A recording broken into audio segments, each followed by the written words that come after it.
à toutes et à tous ceux qui sont là en direct et puis aussi à ceux et à celles qui seront là un petit peu plus tard dans le replay, soit sur Facebook, soit sur YouTube. Donc vous êtes un petit peu habitués maintenant à ce petit rendez-vous traditionnel du jeudi. Ça me permet de répondre en fait aux questions que vous vous posez et que vous me posez soit par mail, soit par Messenger, soit dans le fil de l'événement. Donc d'ailleurs n'hésitez pas, comme d'habitude, si vous avez vous-même des questions, vous pouvez me les envoyer, je les lis toutes et puis je sélectionne une question qui me parle à moi déjà particulièrement, où je sais que je peux répondre, ou alors c'est des questions qui reviennent souvent et auxquelles j'ai envie de répondre pour que ça profite au maximum de gens. Rapidement aussi, je vais me présenter pour celles et ceux d'entre vous qui ne me connaissent pas. Donc, je m'appelle Alice Vacchi, je suis business analyst depuis 2008 et je suis également fondatrice du site bestofbusinessanalyst.fr que j'ai lancé il y a maintenant un peu plus d'1 an et demi. Je suis également membre du conseil d'administration de l'IIBA International Institute of Business Analysis, le chapitre français. Voilà, si vous voulez en savoir plus, vous savez que sur mon site, j'ai une rubrique à propos d'Alice. Vous pouvez aller voir un petit peu mon parcours et en savoir plus sur la manière dont je suis arrivée à ce métier de business analyst, puisque comme l'immense majorité des business analysts, je ne suis pas business analyst de formation. J'étais contrôleur de gestion pendant 9 ans auparavant et je me suis reconvertie. Voilà, alors pour le live d'aujourd'hui, j'ai choisi de répondre à la question de Lionel. En fait, il m'a posé une très grosse question, très vaste, mais j'ai été obligée de la segmenter en plusieurs petites questions. Et celle que j'ai retenue pour aujourd'hui, c'est: l'utilisation de la notation BPMN est-elle une nécessité pour modéliser les processus ? Alors, je sais que ceux et celles d'entre vous qui n'ont pas commencé encore ce métier de business analyst se demandent peut-être déjà qu'est-ce que c'est que cette question, j'y comprends rien. Ne vous inquiétez pas, je vais vous expliquer ce que c'est qu'un processus, une modélisation, avant de répondre à la question de Lionel. Et puis comme d'habitude, un petit plan puisque j'aime bien structurer. Donc, première partie, je vais refaire le point sur ce que c'est un processus, qu'est-ce que c'est une activité et qu'est-ce que c'est une chaîne de valeur. C'est vraiment un prérequis pour répondre à la question de Lionel. Je vais également vous expliquer l'importance des processus en business analyse. Je vais faire un petit point rapide sur les techniques de modélisation donc des processus utilisés dans les projets de système d'information et en business analyse en particulier. Puis après, effectivement, je vais répondre à la question de Lionel. Un petit coup d'œil. Bonjour à tous. Je vérifie que tout le monde est là. Bonjour à tous, ravi de voir qu'il y en a certains qui sont là tous les jeudis, ça me fait plaisir, ça veut dire que je dis des choses qui vous intéressent, ça me motive pour continuer de le faire à ce rythme-là, parce que c'est vrai que c'est pas évident tous les jeudis de préparer cette séance en plus de tout le contenu gratuit que je prépare. Donc merci à tous d'être là. Alors, première chose, la définition d'un processus, d'une activité et de la chaîne de valeur. Donc d'abord, il faut savoir que la notion de processus est vraiment centrale dans les entreprises et pas seulement en fait au niveau d'un projet de système d'information ou pour les activités du business analyst. Donc c'est pour ça que je vais commencer par expliquer ces définitions qui ne sont pas forcément claires pour tout le monde. Alors, premièrement, un processus, je vous lis la définition que j'ai trouvée sur internet mais qui me semble très claire. Un processus est un ensemble d'activités interdépendantes effectuées selon un ordre chronologique, certains en parallèle, pour exécuter un travail qui vise à répondre aux besoins d'une personne ou d'une organisation. Ouf, c'est une phrase assez longue, mais je trouve assez claire. Alors, un exemple qui parle à ceux qui ne connaissent pas forcément le monde de l'entreprise, par exemple des étudiants, processus de préparation d'un gâteau au chocolat. C'est un processus. La recette est un processus. Après, un exemple un petit peu plus, on va dire, en lien avec l'entreprise, le processus d'approvisionnement d'une marchandise, par exemple. Donc ça, c'est ce qu'on appelle un processus. Donc là, vous voyez bien, c'est bien un ensemble d'activités interdépendantes effectuées selon un ordre chronologique précis pour exécuter un travail, etc. Donc ça correspond bien à la définition. Ensuite, le processus, donc on dit que c'est un ensemble d'activités interdépendantes. Alors une activité, qu'est-ce que c'est au niveau de la définition ?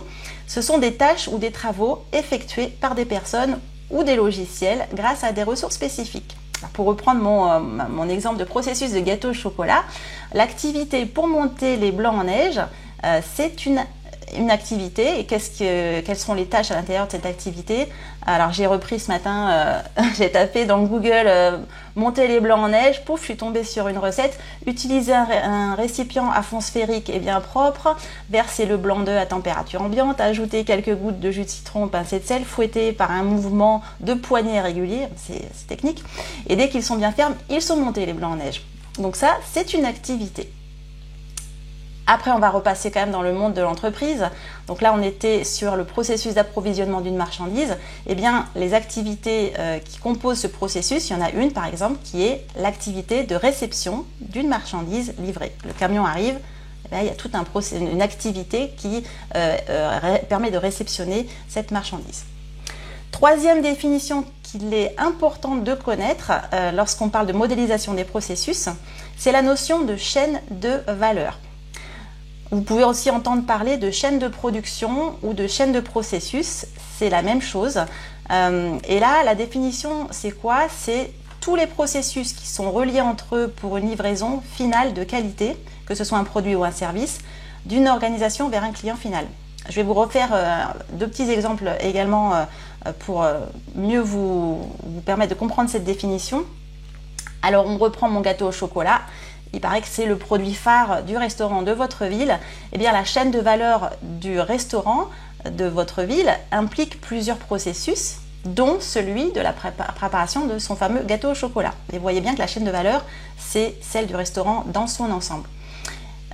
Pour une entreprise qui fait du e-commerce, donc ça c'est mon deuxième exemple, elle a plusieurs processus, y compris la réception des matières premières achetées à ses fournisseurs, transformées en produits finis, et après revendu à ses clients.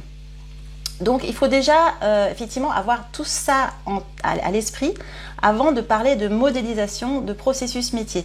Et même pour les débutants, pour les non-initiés, cette notion de modélisation, je pense qu'elle devient un peu plus évidente puisque l'entreprise va se dire comment je vais faire pour rendre ma chaîne de valeur, ma chaîne de processus, ma chaîne de production plus économique tout en maximisant la valeur ajoutée perçue.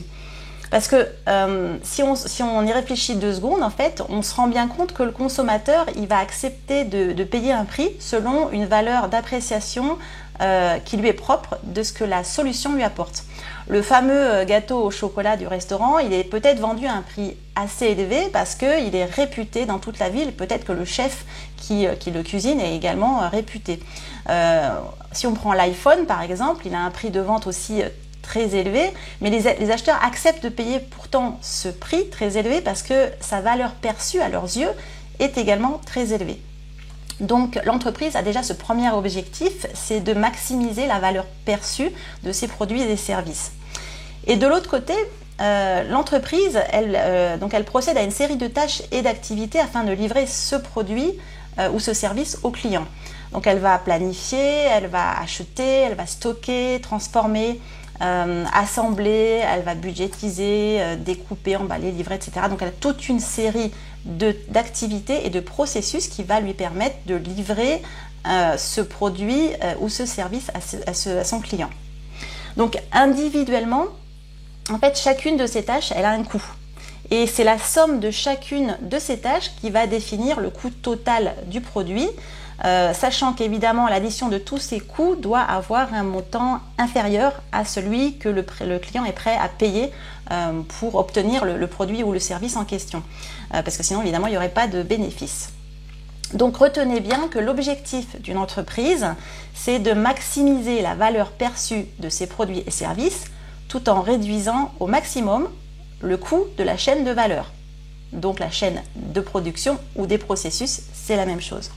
Voilà, donc est-ce que déjà vous êtes OK avec cette compréhension? Vous me faites oui ou non juste dans le chat pour que je vois si vous avez besoin d'une précision supplémentaire ou si tout va bien. Si vous ne me dites rien, c'est que tout va bien. Vous ne me dites rien, donc c'est que vous avez tout compris. Bon, on va continuer. Alors, maintenant, il faut comprendre l'importance de la modélisation des processus en business analyse. Donc, tout d'abord, il faut faire un distinguo entre cartographie et modélisation. La cartographie, elle a pour objectif de représenter graphiquement les principaux processus de l'organisation, leurs interactions entre eux également. Et la modélisation, elle va plus loin. parce qu'elle va avoir en ligne de mire la facilitation de la compréhension du fonctionnement du système. Je vais vous expliquer. Bon, tout d'abord, avant que j'aille dans le détail, il faut comprendre aussi pourquoi on modélise. On modélise pour documenter les activités, pour évaluer les performances, pour piloter l'exécution des tâches, pour gérer les risques, etc. etc. Ça, c'est côté, on va dire, gouvernance de l'entreprise. Mais après, il y a aussi côté du département de système d'information, puisque 80% des business analysts travaillent dans les projets de système d'information, c'est important de le mentionner. Eh bien, dans le département SI, c'est aussi une démarche, l'analyse et la modélisation des processus qui est très très importante, parce que ça va permettre de faciliter la compréhension déjà de l'organisation pour automatiser plus facilement certains flux. Donc la modélisation des processus, elle peut être réalisée vraiment à tout moment. Ça peut être réalisé dès l'avant-projet, pendant par exemple la phase d'étude d'opportunité. Vous allez aussi avoir de la modélisation de processus pendant la phase de conception fonctionnelle du projet, de la solution, pardon. Et puis vous avez également des projets d'optimisation, qu'ils soient des systèmes d'information ou métiers. Moi, j'ai fait un projet aussi pour une grande entreprise, c'était du re-engineering de processus. La nouvelle responsable et head-off du service est arrivée et les processus n'étaient pas écrits, c'était très complexe, c'était, on va dire, essentiellement dans la tête des gens. Donc, en tant que manager, en tant que directrice, c'était très compliqué pour elle d'optimiser la performance de son service sans avoir la compréhension claire, non ambiguë et exhaustive des processus métiers qui amenaient de la valeur ajoutée aux produits et aux services de son département. Donc, elle a eu besoin d'abord de la cartographie des processus et après du réingénierer, de redéfinir les processus métiers pour optimiser au maximum la performance du département. Donc vous voyez, ça peut se faire d'ailleurs à tout niveau, ça peut se faire au niveau d'un service, d'une organisation dans son ensemble, même de votre propre tâche en tant que salarié ou non salarié d'ailleurs, un collaborateur, vous pouvez aussi optimiser vos propres processus.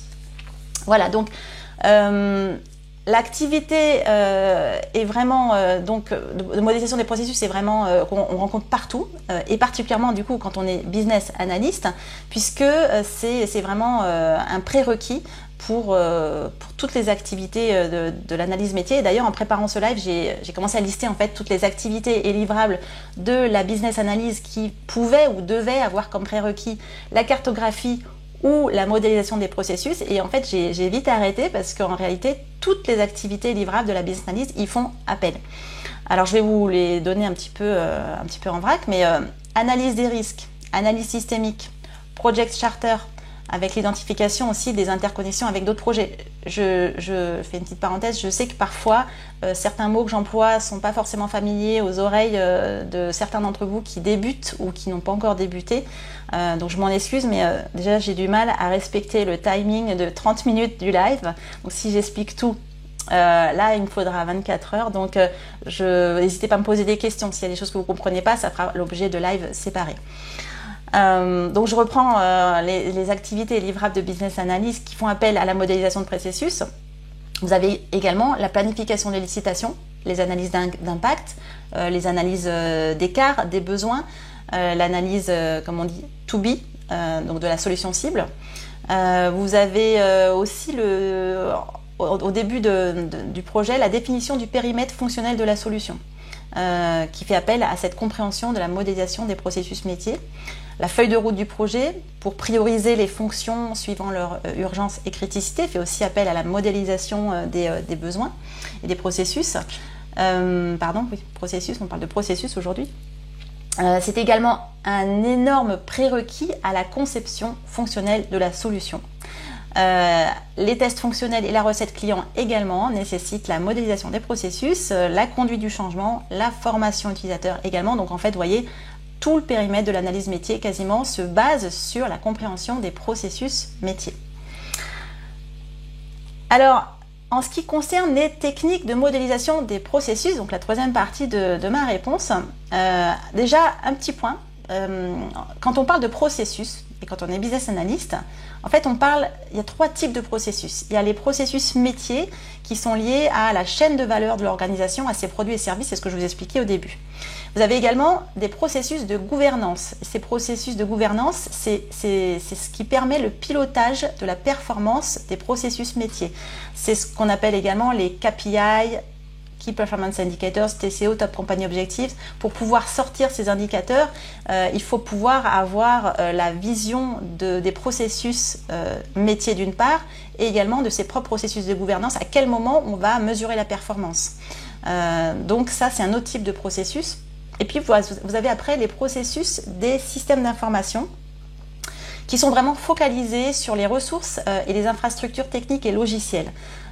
Et en fait, les processus des systèmes d'information se basent sur les processus métiers, entre autres. Voilà, donc là, c'est important de comprendre ces 3 différentes typologies de processus. Donc, il faut aussi savoir que modéliser les processus, ça passe le plus souvent par une représentation graphique. Pourquoi? Parce qu'en fait, quand on utilise un langage écrit pour décrire un processus, on risque d'être ambigu, de mal se faire comprendre, d'être imprécis. Donc la représentation visuelle, c'est vraiment l'idéal pour éviter toutes ces problématiques d'ambiguïté, d'incompréhension et d'imprécision. Alors, il y a plein de notations qui ont été créées pour cela depuis que l'informatique existe, que l'entreprise existe. Et alors il y a RAD, UML, Meurice, BPN 2.0 entre autres. Toutes n'ont pas pour objectif de modéliser les processus métiers, mais il faut savoir qu'une notation, c'est quoi en fait? C'est donc encore une fois représentation visuelle, mais comment? Eh bien, c'est une syntaxe, un langage également, dont vous voyez des objets, il y a des branchements, il y a des événements, des flèches, des lignes, il y a des symboles, des attributs. Donc tout ça, ça comporte, on va dire, une syntaxe qui est propre à la notation. Et ça s'apprend, voilà, ça s'apprend. C'est-à-dire que si vous voyez une modélisation de processus en UML, eh ben vous aurez besoin d'être formé à l'UML pour comprendre, sinon franchement vous ne comprendrez pas bien. Évidemment, BPMN 2.0, dans la question de Lionel, il parlait de cette notation en particulier, c'est pareil, c'est complexe, ça s'apprend. Sinon, alors là on retombe, si vous ne l'apprenez pas, on retombe dans les travers du langage écrit, incompréhension, imprécision, ambiguïté. Voilà. Donc, sachez aussi que les processus métiers et de gouvernance font plutôt appel aux normes, à la norme BPMN 2.0, mais également à d'autres que vous connaissez peut-être, Lean Six Sigma, Lean, L-E-A-N 6 comme et Sigma, enfin, c'est une fusion de 2 méthodes. Il y a également Kanban pour la gestion de production sans gaspillage. Et du côté des processus des systèmes d'information, on utilise de manière très généralisée l'UML, Unified Modeling Language. Plus anciennement, c'était Meurice qui a été le précurseur. Voilà, donc vous voyez, il y a plusieurs techniques, plusieurs notations qui existent pour modéliser les processus, qu'ils soient métiers, gouvernance ou de systèmes d'information. Alors, maintenant, est-ce que tout le monde suit? Ah, alors oui, je répondrai aux questions. J'ai vu vos questions. Je répondrai à vos questions à la fin de ma petite présentation. Donc, je vois Philippe et Zioum. Désolée, je ne sais pas si c'est ton vrai prénom, mais voilà, je vois ton identifiant Facebook, Zioum. Je te répondrai à la fin et Philippe également. Alors, la question de Lionel, je vous rappelle ce que j'ai sélectionné. L'utilisation de la notation BPMN est-elle une nécessité pour modéliser les processus? Donc, il parle de BPMN 2.0 qui est la version actuellement, on va dire, déployée pour la notation des modélisations des processus. Je vais vous donner mon opinion parce que je sais que ceux qui sont formés à BPN, d'ailleurs pour quelle que soit la méthode ou la technique, dès qu'on est formé, en général, on a tendance à l'utiliser partout. Enfin, voilà, en général, on devient un fan absolu. Et après, il y a une nouvelle méthode, une nouvelle technique qui arrive. Et finalement, c'est génial et on change. Je le vois un peu partout.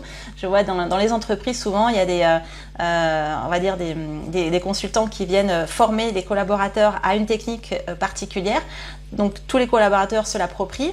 Et puis après, il y a une autre société qui arrive, un autre cabinet de conseil qui arrive et qui dit mais non, mais moi j'ai un truc qui est encore mieux parce que là, vous voyez, vous avez des trous dans la raquette, vous maîtrisez pas tel ou tel paramètre.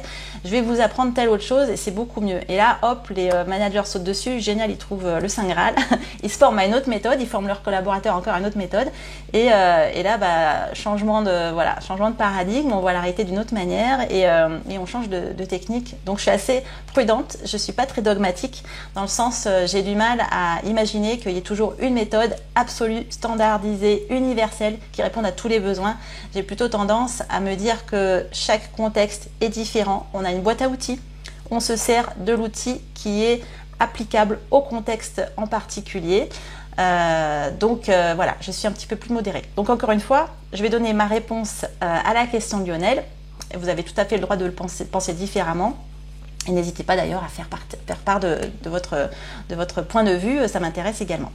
Donc BPMN, qu'est-ce que c'est? C'est Business Process Modeling Notation.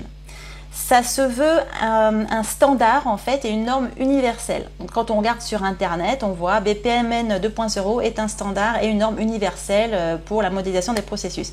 Alors je suis un peu gênée quand on dit universel. Universel, ça veut dire que c'est utilisé par tout le monde. Ben, c'est pas vrai, c'est pas vrai. Dans la vraie vie, BPMN 2.0 ou même 1.1, enfin, peu importe la version, on ne le rencontre pas si souvent que ça, voire pas souvent. Hein. Donc c'est une norme, un standard, c'est vrai, universel. J'ai deux gros doutes. Voilà, j'ai deux gros doutes. Ça, c'est plus que des doutes.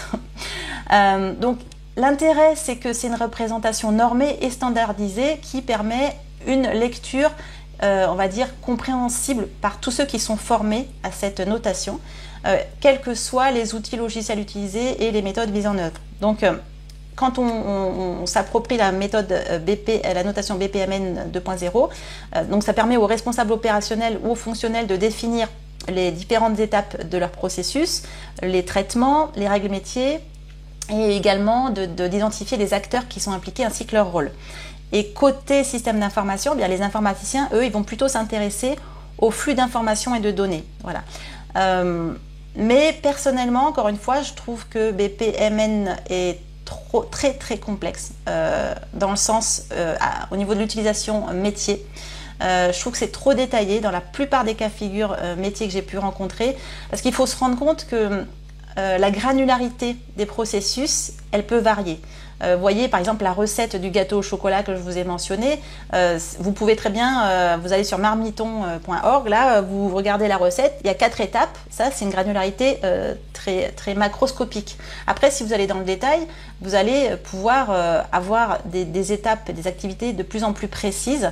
Et bien BPMN 2.0, à mon sens, c'est mon opinion, dans un détail tellement pointu en termes de symbologie, que en fait ça devient vraiment complexe à comprendre si on n'est pas formé et parfois c'est trop en fait, trop par rapport aux besoins finaux de l'entreprise.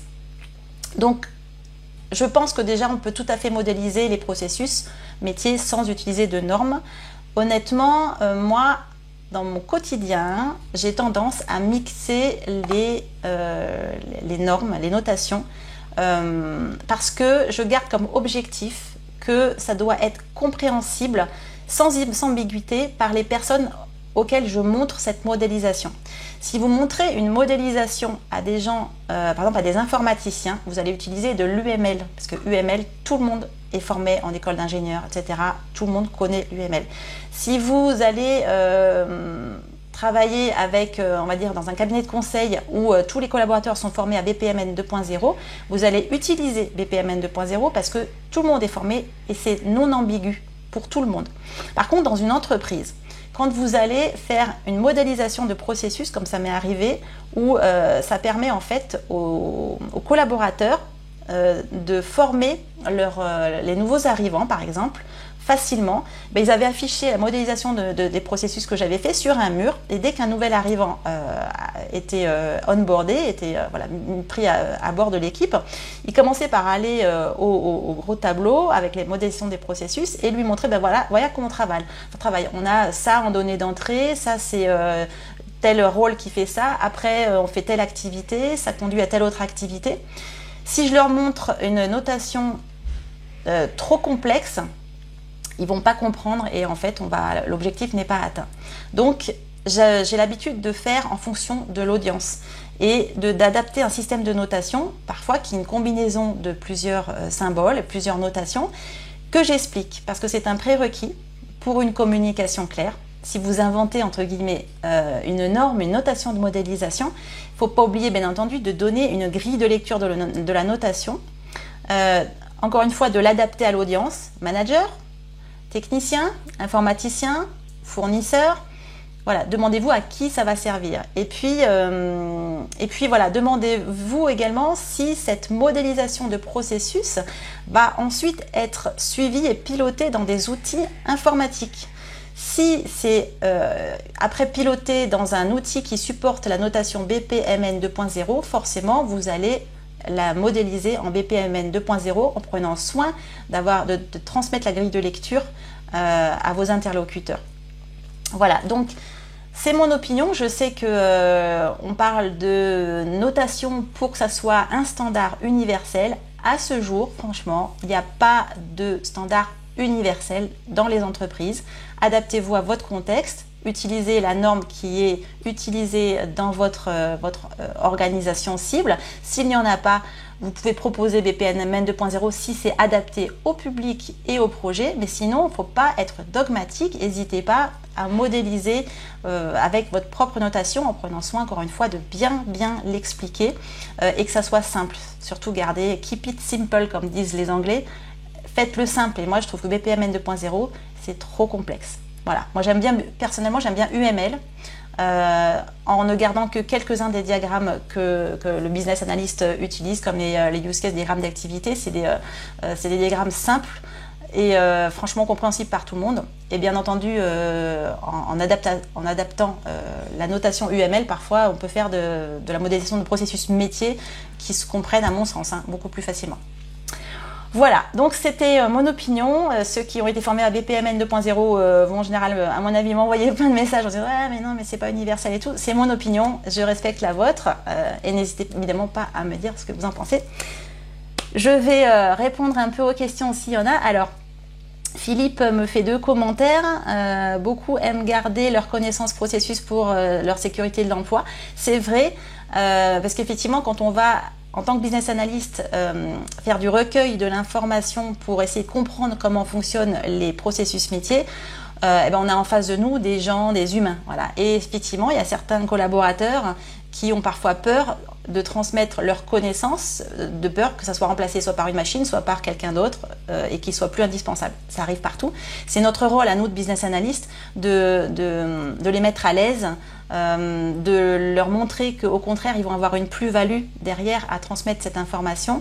Ça fait partie de notre métier, c'est les soft skills, comme on dit, les compétences interpersonnelles, inter- et intrapersonnelles, de réussir à les mettre en confiance pour qu'ils transmettent leurs informations sur les processus métiers qu'ils utilisent. C'est un autre débat.